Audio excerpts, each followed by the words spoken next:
আমি ইশরাত জাহান। এতক্ষণ শিরোনাম দেখছিলেন। পুলিশের একজন অতিরিক্ত ডিআইজি কত টাকার মালিক হতে পারেন? 1 কোটি, 2 কোটি? না, একজন অতিরিক্ত ডিআইজি এবং তার স্ত্রীর সম্পদের পরিমাণ 6,000 কোটি টাকার বেশি। এর সবই করেছেন ক্ষমতার অপব্যবহার করে। কথিত আবাসন প্রতিষ্ঠানের আড়ালে অন্যের জমি দখলের অভিযোগ আছে তার বিরুদ্ধে।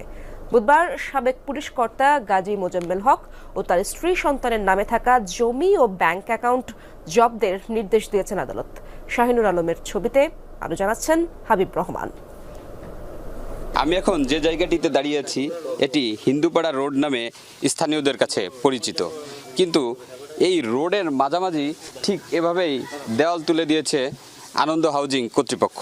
কিন্তু কেন, এটি আমরা জানতে চাই স্থানীয়দের কাছে। ডিআইজি মুজাহির সাহেব এলাকার প্রভাবশালী লোক যারা ছিল ওদের নিয়ে অনেকের উড়াই দিছে। আমার মা মরছে এই লাশ, আমি এই